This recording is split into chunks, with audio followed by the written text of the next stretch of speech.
ناڵەکانم هێنا با تۆزە بە تااقەتی خۆیان دەربڕن سەرم کرد کۆمەڵێک گەنج هاتن لە کچان و لە کوڕان هاتن بەڕاستی من وەمزانی یعنی کۆمپانیایە بە پارە ئیژەکەن توینە وڵادایە گیان ئێمە خۆبەخشین هەموو پێنجشەمانێگەین ئەم پارکە پاگەکەینەوە وەڵامی زۆر دەستخۆشیم لێکردن و تم هیوادارم نمونە تا زیاد بێ و هەموو کەسێ هەست بە مەسئولیت بکات کە چۆ شوێنێک ئەو شوێنە بپارێزێ.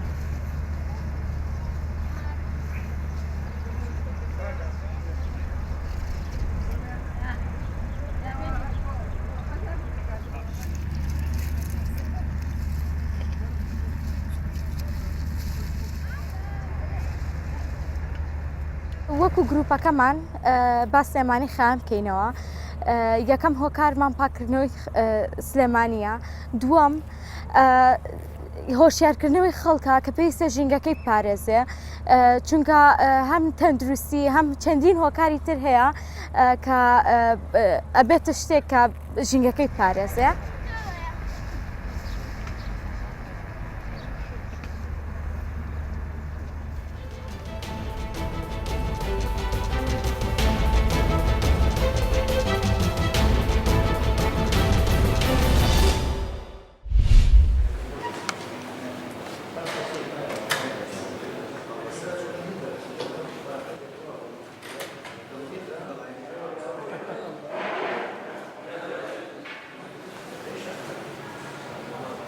توانیمان ئەم پێشبڕکێ بکەینەوە کە 22 یاریزان بەشداریان کردووە لە تەمەنە جیاوازەکاندا کە سەرجەم نەتەوە و زمانەکانی کەرکوو بەشداریان کردووە لەسەر یەک مێزێکە کۆی کردوونەتەوە و ئەم پێشبڕکێ لەسەر سێ خەڵاتە خەڵاتی یەکەم و دووەم و سێم.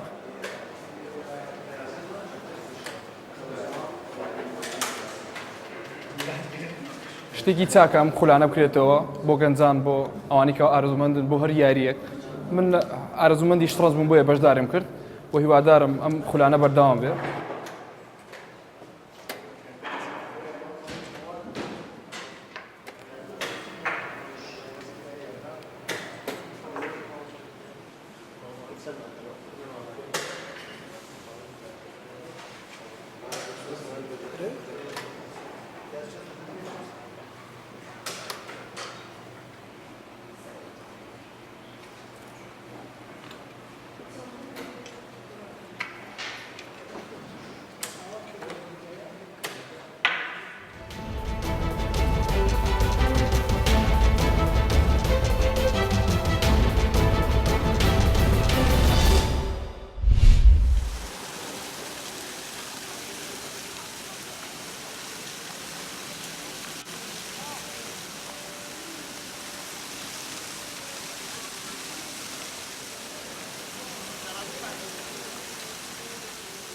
Berlin is quite nice and a lot of history to be discovered here.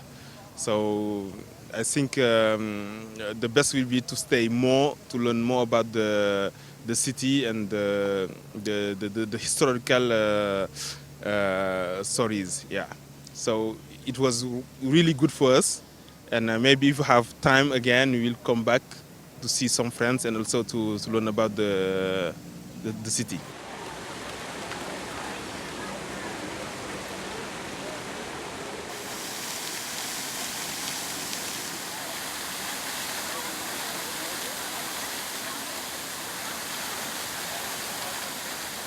Berlin has always been one of the greatest cities that I have always wanted to visit, you know.